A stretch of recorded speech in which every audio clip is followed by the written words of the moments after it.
Ang aking mga manok, ayun yung tatlo. Ayan sila oh. Ayan ang aking mga manok oh. Ayan sila oh. Ayan yung maliliit. Tapos may 5 pa doon.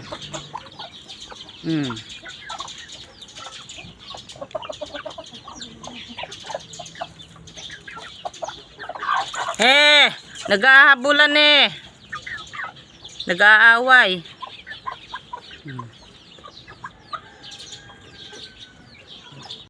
Meron pa dito. Yan oh. Binabantayan niya yung kanyang partner.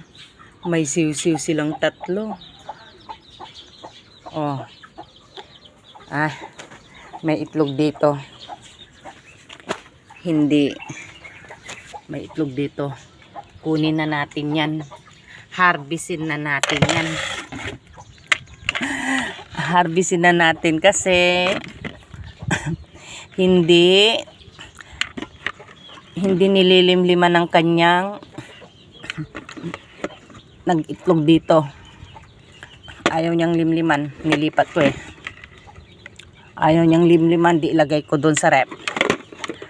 Aming kakainin na lang. Ilalaga. Pwede. Ayun oh. Ayun oh. Yung kulay itim na yun oh. Yun oh. Yun oh. Yun. Siya ang may-ari ng itlog na yan. Siya may-ari ng itlog na ito. Ngayon, dahil ayaw mong limliman, pues, diretso sa rep. Ayaw mong limliman ha. Diretso sa rep ang itlog mo.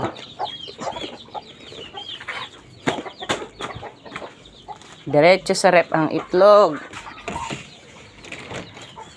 May ipapakain na naman ako sa mga bata.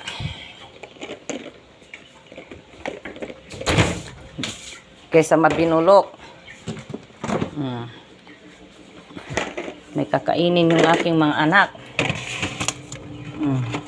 Uulamin nila, ipiprito nila kung gusto nila. Ayan. Diretso na sa rep. Baka mamaya mabinulok yan eh. Bago yan eh, mabagong itlog yan.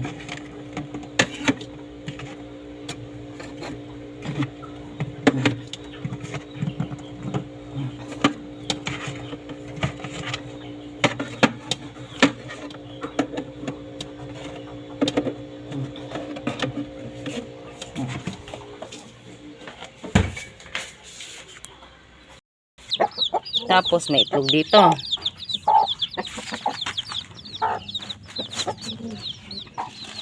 Ilang piraso to? 2, 4, 6, 8, 10, 11. Kulang pa to. 11. Yung nasa sulok.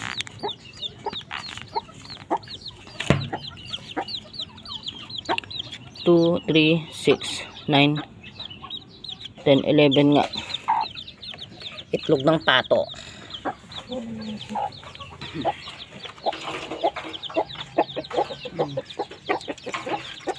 Ayan, huwag kayo mag-away-away dyan. Anong ginagawa niyo dyan? Ayun yung pato ko. Nag-iisang pato ko na lang,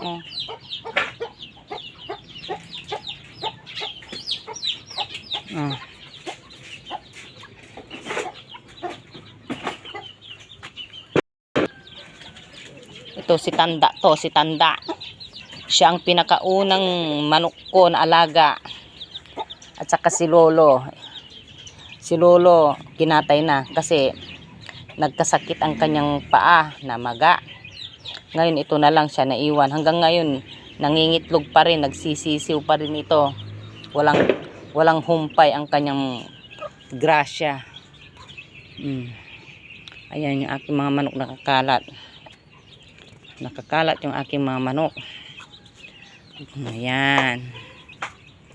Goodbye. Hello, good morning. Good morning. Yung pamangkin kong yung pamangkin kong lumayas na bumalik na sa buhay namin. Ang aking mga pamangkin, anak ng aking kapatid na namatay.